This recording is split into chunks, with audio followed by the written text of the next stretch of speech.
Florida announced a plan to ban all state vaccine mandates. This followed declining vaccination rates across America and a return of measles, a disease that had been 25 years ago declared eliminated. But the continued use of vaccines did get a healthy boost from none other than President Trump, who seems to accept the overwhelming consensus of the medical community, which is that vaccines are safe and effective. Here is how President Trump responded to Florida's decision on Friday. You have some vaccines that are so amazing. The polio vaccine, I happen to think, is amazing. A lot of people think that COVID is amazing. I think you have to be very careful when you say that some people don't have to be vaccinated. Look, you have vaccines that work. They just pure and simple work. They're not controversial at all. And I think those vaccines should be used. Otherwise, some people are going to catch it and they endanger other people. And when you don't have controversy at all, I think people should take it. Joining us now is the Surgeon General of the state of Florida, Dr. Joseph Ladapo. Dr. Ladapo, thank you so much for joining us. You just heard President Trump say that if a state were to remove vaccine mandates, quote, that other people will catch it and they endanger other people, unquote. So obviously, you think that President Trump is wrong? You know, I'm not sure that I agree with you. Actually, I'm sure I don't agree with you in terms of what President Trump said. You know, there's some confusion about what we said. We're not taking vaccines away from anyone.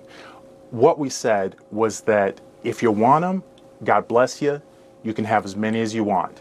And if you don't want them, parents should have the ability and the power to decide what goes into their children's bodies. It's that simple. So as you know, the medical community really disagrees with your position in general. Your predecessor, former Florida Surgeon General Scott Rivkees, criticized your plan. He warned that, quote, children in Florida will now be more at risk of vaccine preventable illnesses than at any time in recent history. And he says it's not just Florida children that you are putting at risk, but you're also putting at risk the entire broader U.S. population. What's your response to him? Yeah, so, you know, Dr. Rivkees was my predecessor here at the Department of Health, and it's a great, there's a lot there. And I think, first of all, it's important to remember that there are countries out there that don't have vaccine mandates for school. Sweden is an example of a country like that. The United Kingdom, I believe, is another example. I think Denmark also. And guys, the sky is not falling over there. So the whole idea, I mean, do you not believe that parents are incapable of making decisions with the information that they receive from their pediatricians? Because either you don't believe that parents can make good decisions for their children, or the position just doesn't make sense. I'm looking at this report from your department from April showing that more people in Florida are seeking religious exemptions for vaccines. And at the same time, Florida is seeing rising cases of hepatitis A and whooping cough and chickenpox. This is in your own report, your own department's report. Before you made this decision to try to lift vaccine mandates for Florida, which include obviously public schools, did your department do any data analysis? Did you do any data projection of how many new cases of these diseases there will be in Florida once you remove vaccine mandates?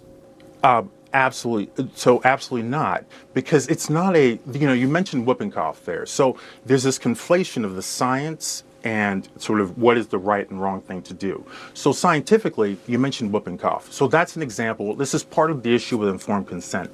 That's an example of a vaccine that is ineffective. The data show that it's ineffective at preventing transmission. So sort of mandates with that really don't have anything to do with the notion of transmission.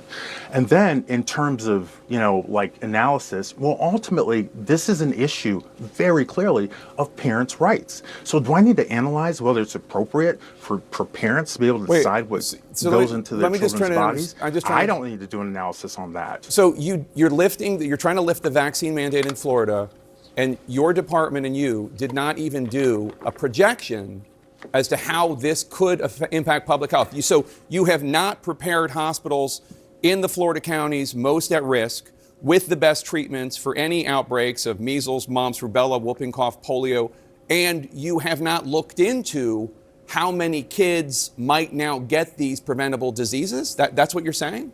No, that's what you said. what I'm saying is that it's an issue of right and wrong in terms of whether parents should be able to control, have ultimate authority over what happens to their kids' bodies. And in terms of outbreaks, we do have outbreaks in Florida, just like every state, and we manage those. So there are no new special procedures that need to be made. Right, but you're When talking we about have outbreaks of doing different something that no diseases, other we state has manage done. them just as always. But you're talking about doing something that no other state in the United States has done and removing the vaccine mandate for public schools. You're making a decision that no other Surgeon General in the United States has done. It goes against what's recommended by every top medical organization, including the AMA, the American Academy of Pediatrics, the Boston Center on Emerging Infectious Diseases. It goes against what parents in Florida want. 82% of parents in Florida schools said public schools should require vaccines for measles and polio with health and religious exemptions. It goes against what Senator Rick Scott, a Republican from Florida, wants. He thinks sticking with a religious exemption is fine. It goes against the Florida Medical Association, which in the past has backed Governor DeSantis. So all of these people are wrong, and you are right. Again, sort of casting it in that way is not what I would do. Is not how I look at it. It's a fact. You look at the last. I would say what I would say is that, my history, if you will, is I share what I believe is the right thing to do, whether it's popular or not. You have sovereignty over your body. I mean, that's where it starts, and you should be able to decide what you put in your body. And if you can't decide what you put in your body, I mean, what do you actually, what can you decide? I know a veteran of the war in Iraq. He's a big Trump supporter. He's a big MAGA guy. He has a kid who is immunocompromised, who cannot get vaccinated.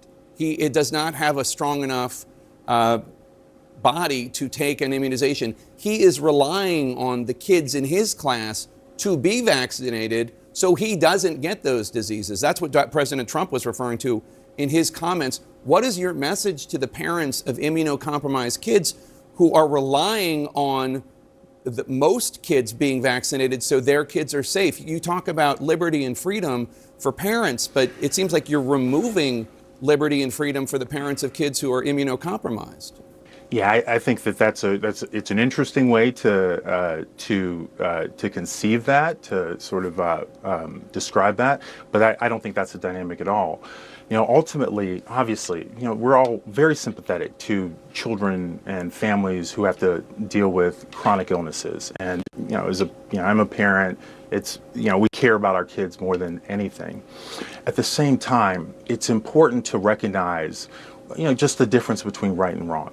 And ultimately, however, whatever the challenges are, and by the way, the challenges for being immunocompromised, I mean, they're really significant, and they extend way beyond just the diseases that we have vaccines for. Did you vaccinate your kids? Jake, your kids really vaccinated? briefly, I'll just say one other thing. Jake, just really briefly, one other thing. Again, this whole, Florida hasn't done any analysis, that's nonsense. You said you hadn't done any projection. We don't need to do. The way you're portraying it is nonsense. We don't need to do any projections. We handle outbreaks all the time. So there's nothing special that we would need to do. All right, Surgeon General Dr. Joseph Ladapo, thank you so much for your time, sir. Appreciate it. Thanks. Let's bring in Dr. Paul Offit. He's a virologist and a pediatrician who was a member of the CDC Vaccine Advisory Committee and has fiercely disagreed with HHS Secretary RFK Jr.'s criticisms of vaccines. Dr. Offit, what's your reaction to what you just heard from the Florida Surgeon General, Dr. Joseph Ladapo? He's confusing two things. First of all, Florida has a religious exemption to vaccination. If you don't want to be vaccinated in Florida, all you have to do is fill out a one-page form. When he's talking about eliminating mandates, he's talking about eliminating one of the two most important weapons he has during an outbreak, which is mandates and quarantine. If there was an outbreak in a school, as there was last year in a Catholic school in Florida, if you're not going to mandate vaccines, if you're going to say you can come into this school even if you're not vaccinated, he is going to have a very hard time controlling those outbreaks. I mean, school entrance requirements have been on the books for decades, but in the 1970s, they weren't enforced. And so you had these massive outbreaks in Los Angeles, Detroit, Alaska. And it wasn't until you had school entry requirements, mandates, before you got on top of that. And as you know, as a Philadelphian, in 1990 to 1991, we had a massive outbreak in Philadelphia, 1,400 cases, 9 deaths. It wasn't until we mandated vaccines for school entry until we could, which allowed us to stop those epidemics. So many of the decisions when it comes to vaccines, when it comes to mandates, have to do with data, cost-benefit analysis. If there's a medicine that hurts 1 out of every 2 million people but helps everyone else, just that kind of comparison. Were you surprised when he admitted that he had not done any sort of data projection as to what the results of this vaccine mandate could be? Yes, here's what upsets me the most. You have this tension between, on the one hand, public health and medical freedom. He is representing the medical freedom movement, which is to say, I'm going to do what's best for my child.